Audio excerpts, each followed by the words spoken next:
how the Federal Reserve of the United States is using climate change as a pretext to build an American social credit system.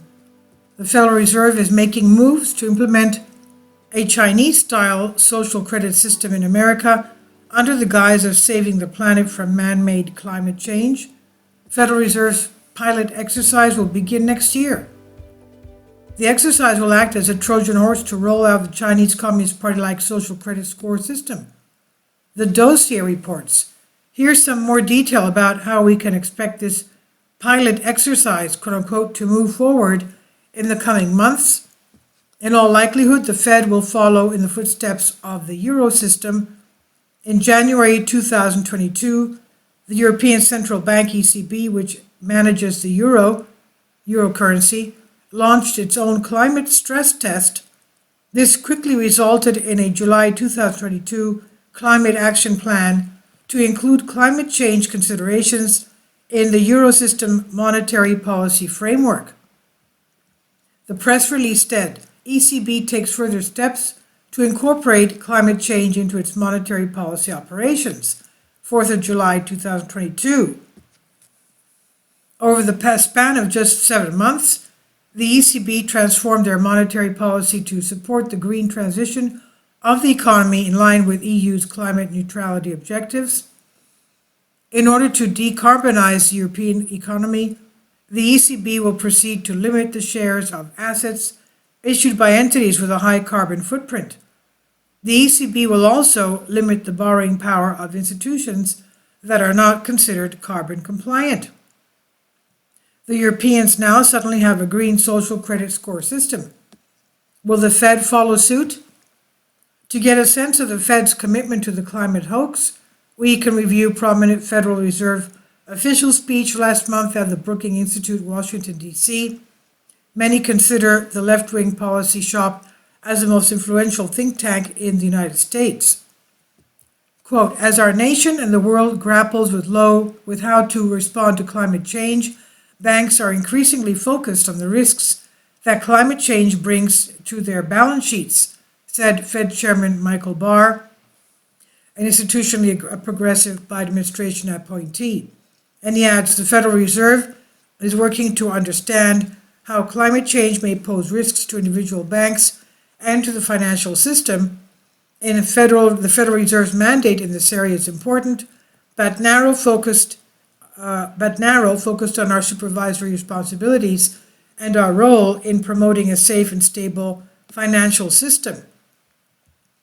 Barr, who has served as advisor to the Gates Foundation and the Clinton Foundation and worked in government as top Obama administration Treasury Department official, said, in the near term, we intend to work with the Office of the Comptroller of the Currency, OCC, and the FDIC to provide guidance to large banks on how we expect them to identify, measure, monitor, and manage the financial risks of climate change. In addition, we are considering how to develop and implement climate risk scenario analysis. In that regard, next year we plan to launch a pilot microprudential scenario analysis exercise to better assess the long-term climate-related financial risks facing the largest institutions. And then on Thursday, the Fed announced that it was launching its pilot exercise on climate. If it mirrors the Eurosystem process, the Federal Reserve's pilot exercise will indeed become the first step for the framework of the Federal Reserve imposing a social credit score system attached to the US dollar. The banks are arguably incentivizing to go along with the program, as those who go along with the agenda become the ultimate middlemen for all US banking activity. New York Times, major advocacy journal for the green transition, commented that the exercise would improve a Federal Reserve that often lagged behind its global peers when it comes to talking about and coming up with a plan for policing risks related to climate change. Reuters, another pro-climate publication, cheers the pilot exercise, writing that the potential effects of climate change, namely through rising sea levels, worsening floods and fires, could destroy trillions of dollars of assets around the globe.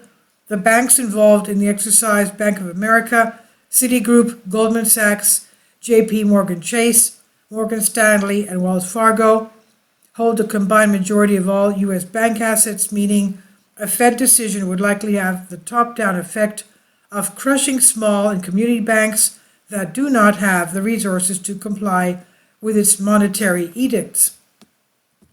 If the big banks comply with its hyperactive Federal Reserve, which more than ever needs a manufactured crisis to take weight off its monetary policy failures, the American social credit score system will be here a lot sooner than many project. So that's a surprise, isn't it? I wonder if it has to do with applying for mortgage loans for homeowners. I have no idea. This is by Sean Nettleton with the Dubai News Punch. Please leave your comments and thank you for your support. Kindly support my Patreon account. The daily posts are 5 videos daily, and they are totally different from what I have on my YouTube channel. Thank you so much for your support and that you find all my content so interesting. You'll find the Patreon account details in the description box below.